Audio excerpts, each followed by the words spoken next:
या घडीची महत्त्वाची बातमी, देवेंद्र फडणवीसांच्या सागर निवासस्थानी महत्त्वाची बैठक सुरू झालेली आहे। भाजपच्या निवडणूक संचालन समितीची बैठक आता सुरू झालेली, अगदी थोड्याच वेळात या बैठकीला आता सुरुवात होईल कुठल्याही क्षणी, कारण चंद्रशेखर बावनकुळे हे आता सागर बंगल्यावर दाखल झाल्याची ही दृश्य आपण पाहूया।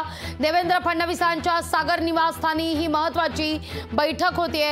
अद्यापही महायुतीत अनेक जागांवरून तिढा हा कायम आहे। आता अमित शहा स्वतः ज्या ठिकाणी महायुतीत जागांसंदर्भात तिढा कायम आहे तिथे अमित शहा स्वतः लक्ष घालणार असल्याचं कळतंय। त्यापूर्वी सागर बंगल्यावर म्हणजे सागर फडणवीसांचा बंगला या ठिकाणी आता बैठकांचा सिलसिला सुरू झालाय। एक्सक्लुसिव्ह दृश्य, अधिक माहिती घेऊया आपले प्रतिनिधी चेतन ननावरे यांच्याकडून। चेतन, महायुतीत अनेक जागांसंदर्भात अद्यापही तिढा कायम आहे।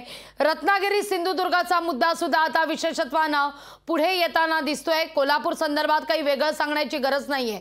या सगळ्या घटनांच्या पार्श्वभूमीवर सागरवर आता बैठकांवर बैठका निश्चितच लागवी। काल जर आपण पाहिलं असेल सागरवरती देवेंद्र फडणवीस यांच्या भेटीसाठी वेगवेगळ्या नेत्यांची रीग लागलेली होती। म्हणजे सुरुवातीला राज ठाकरे यांची भेट घेतली त्यांनी, त्यानंतर 6 लोकसभाचे पदाधिकारी, सभा, अहमदनगर, हिंगोली, परभणी, इतकंच नव्हे तर अक्षरशः रामटेक पर्यंतचे सर्व नेते होते ते भेटून गेलेले होते। आणि आज सकाळी आपण पाहत आहोत की कुठेतरी धाराशिवचेही पदाधिकारी आलेले आहेत, आमदार खासदारांच्या भेटीगाठी आहेत आणि एकूण आता ज्या जागांवर कुठेतरी अंतिम टप्प्यापर्यंत चर्चा आलेली आहे त्यावर अंतिम शिक्कामोर्तब करण्यासाठी ही बैठक आयोजित करायचं समजलं जात आहे। आणि एकूणच चंद्रशेखर बावनकुळे आणि आशिष शेलार ही दोन्ही दिग्गज मंडळी आहेत ती आता सागरवरती पोहोचलेली आहेत आणि यांच्या उपस्थितीमध्ये चर्चा सुरू होईल। आणि एकूणच आता जागांचा तिढा आहे तो सोडवला जाईल। विशेषतः मुंबईमध्ये मनसेला जागा दिली जाईल का यावरती आजच्या भेटीमध्ये एकंदरीत आढावा घेतला जाईल आणि पुन्हा